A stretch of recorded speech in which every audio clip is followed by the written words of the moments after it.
శ్రీమాత్రే నమః. సద్గురు జ్యోతిష్యాలయం నుండి 2026 ఆగస్టు నెల రాశి ఫలితాలు మనం ఇప్పుడు చూడబోతున్నాం. ప్రతి ఒక్కరికి జాతకం అంటే ఒక క్యూరియాసిటీ.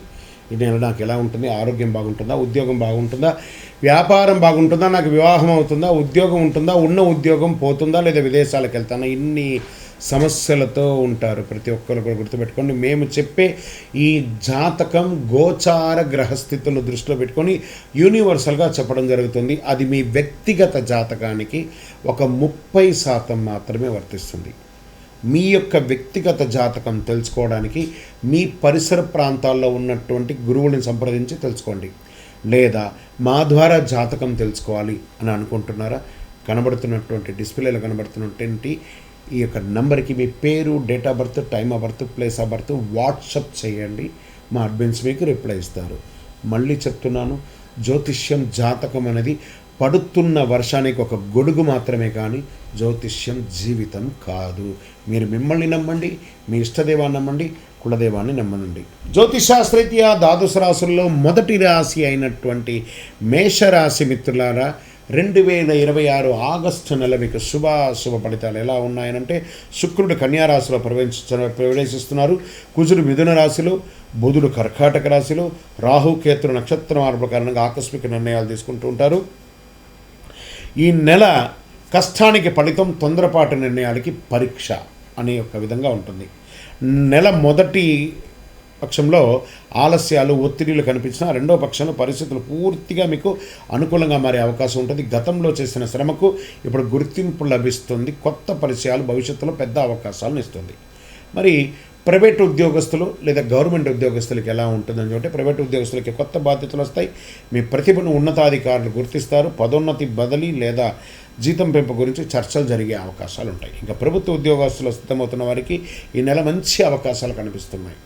ముఖ్యంగా groups, banking, railway, police, teaching రంగాల్లో పోటీ పరీక్షలకి ఇదొక సిద్ధమవుతున్న వారు సమయాన్ని సద్వినియోగం చేసుకొని విజయం చేకూర్చుకుంటారు. ఇక సర్వీస్ సెక్టార్స్ ఉంటారు చూసారా, IT, software, BPO, banking, health care, Vidya, hotel, retail రంగంలో పనిచేసే వారికి కొత్త ప్రాజెక్టులు వచ్చే అవకాశాలు బాగా ఉన్నాయి. టీంలో మీ మాటకు విలువ పెరుగుతుంది. విదేశీ క్లయింట్లతో పనిచేసే వారికి మంచి గుర్తింపు వచ్చే అవకాశాలు ఉన్నాయి. ఇక వ్యాపారులు ఎలా ఉన్నారంటే, ఇంకా వ్యాపారులకు ఆదాయం పెరిగే సూచనలు ఉన్నాయి. కొత్త బ్రాంచ్లు ప్రారంభించే అవకాశాలు ఉన్నాయి. మీ యొక్క బిజినెస్ని ఎక్స్పాన్షన్ ఆఫ్ యువర్ ఆర్గనైజేషన్స్ అంటే ఫ్రాంచైజ్ మోడల్ కానీ బ్రాంచ్ మోడల్ కానీ పెరిగే అవకాశాలు ఉన్నాయి. కొత్త ఒప్పందాలు లాభదాయకంగా వారే అవకాశాలు ఉన్నాయి. అయితే భాగస్వామ్య వ్యాపారాల్లో లిఖితపూర్వకమైనటువంటి ఒప్పందాలు ఖచ్చితంగా ఉండండి. మీరు ఎవరికి షూరిటీ సంతకాలు ఎవరికి పెట్టకండి, బ్యాంకింగ్ షూరిటీ కూడా పెట్టకండి. ఇంకా ఆర్థికంగా ఆదాయం బాగానే ఉన్నా ఖర్చులు కూడా విపరీతంగా పెరిగే అవకాశాలు బాగా కనపడుతున్నాయి. పాత బకాయిలు వసూలు అయ్యే అవకాశాలు కనపడుతున్నాయి. ఇల్లు, వాహనం, స్థిరాస్తి ఖర్చు చేసే అవకాశాలు ఉన్నాయి. ఇంటిని మరమ్మత్తు చేసుకునే వాస్తుపరంగా అనే అవకాశాలు ఉన్నాయి. అనవసర అప్పులు తీసుకోకూడదు మాత్రం మంచిది కాదు. అది కట్టడానికి చాలా ఇబ్బంది పడతారు. షేర్ మార్కెట్లో భావోద్వేగాల కంటే విశ్లేషణకు ప్రాధాన్యత ఇవ్వండి. లాంగ్ టర్మ్ ఇన్వెస్ట్మెంట్ చేయండి. షార్ట్ టైంలో వాలంటేట్ ఉంటుంది కాబట్టి జాగ్రత్తగా ఉండి. దీర్ఘకాలిక పెట్టుబడులు, నాణ్యమైన కంపెనీలకు పెట్టుబడులు చేయడం, కొత్త స్థిరాస్తి ఇవ్వచ్చు. అధిక రిస్క్ అస్సలు పనికిరాదు, జాగ్రత్త. ఇంట్లో శుభకార్యాల చర్చ జరిగే అవకాశం ఉన్నాయి. బంధువుల్లో జీవిత భాగస్వామి సహకారం లభిస్తుంది. చిన్న చిన్న అపార్థాలు వచ్చిన పెద్దల సలహా పరిష్కారం మంచిది. ఇంకా ప్రేమికులకి ఎలా ఉంటుందంటే, ప్రేమలో ఉన్న వారికి కోపం తగ్గుతుంది. వివాహ ప్రయత్నాలు చేసుకున్న వారికి చక్కటి అవకాశాలు బాగా ఉన్నాయి. శుభవార్తలు వచ్చే అవకాశం ఉన్నాయి. ఆరోగ్యం వచ్చేటప్పటికీ బ్లడ్ ప్రెషర్ పెరిగే అవకాశం ఉన్నాయి. తలనొప్పి, కంటి సమస్యలు, నిద్రలేమి, ఒత్తిడి, హృదయపూర్వకమైనటువంటి ఇక ఛాతికి సంబంధించినటువంటి ప్రాబ్లమ్స్ వచ్చే అవకాశాలు ఉన్నాయి. ఒక శస్త్రచికిత్స కూడా అయ్యే అవకాశాలు ఉన్నాయి, జాగ్రత్త. విద్యార్థులు పోటీ పరీక్షల్లో ఉన్నవారికి ఇది ఒక మంచి సమయం అని కూడా చెప్పచ్చు. ఏకాగ్రత పెరుగుతుంది. విదేశీయ విద్య కోసం ప్రయత్నం చేసిన వాళ్ళకి మంచి అవకాశాలు ఉన్నాయి. కళాకారులకి, సినిమా రంగం, టీవీ రంగం వాళ్ళకి మంచి అవకాశం. మీడియా వాళ్ళకి కూడా యూట్యూబ్ ఛానల్స్ కానీ, టీవీ ఛానల్స్ కానీ, సంగీత, నాటక, సోషల్ మీడియా రంగంలో ఉన్నవారికి కొత్త అవకాశాలు వస్తున్నాయి. మీ ప్రతిభకు ప్రశంసలు లభించే అవకాశాలు కూడా ఉన్నాయి. రాజకీయ నాయకులు, ప్రజల్లో ఆదరణ పెరుగుతాయి. కొత్త బాధ్యతలు, పార్టీ పదవులు, ముఖ్య సమావేశాల్లో పాల్గొనే అవకాశం ఉంది.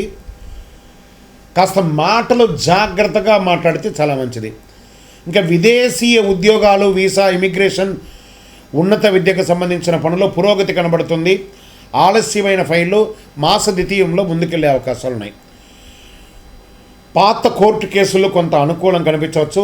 ఆస్తి కొనుగోలు, అమ్మకాల పత్రాలు పూర్తిగా పరిశీలించి కేసులో ముందుకు చేసుకోండి. చర్చల ద్వారా తీసుకోండి.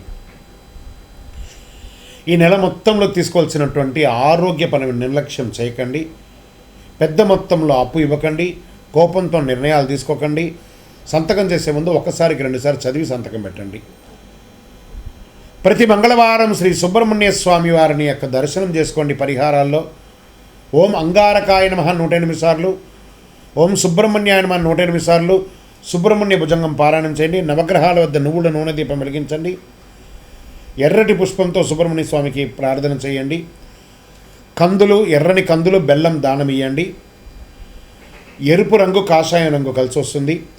1 మరియు 9 అదృష్ట సంఖ్యగా ఉంటుంది. ఆదివారం మరియు మంగళవారం అద్భుతంగా ఉంటుందని కూడా చెప్పవచ్చు. ఈ నెల అంతా కూడా మేషరాశి వారికి శుభాశుభ ఫలితాలు మిశ్రమంగా ఉంటుంది కాబట్టి తగు జాగ్రత్తలు తీసుకొని ఉండండి. ఇంకను మీ వయస్సు ఎంత ఉందో అన్ని దీపాలను మీ యొక్క ఇష్టదైవ దేవాలయంలో ప్రార్థన చేయండి. గురుగారు మాకు ఇంకా ఫలితం కావాలి అని అనుకున్న వాళ్ళు అతి శక్తివంతమైనటువంటి కరుంగాలి మాలను మన యొక్క దేవాలయంలో 48 రోజులు పూజ చేసి ఉంటుంది. మీ గోత్రనామాలతో తెప్పించుకోండి. అద్భుతమైనటువంటి ఫలితాలను పొందండి. విజయోస్తు.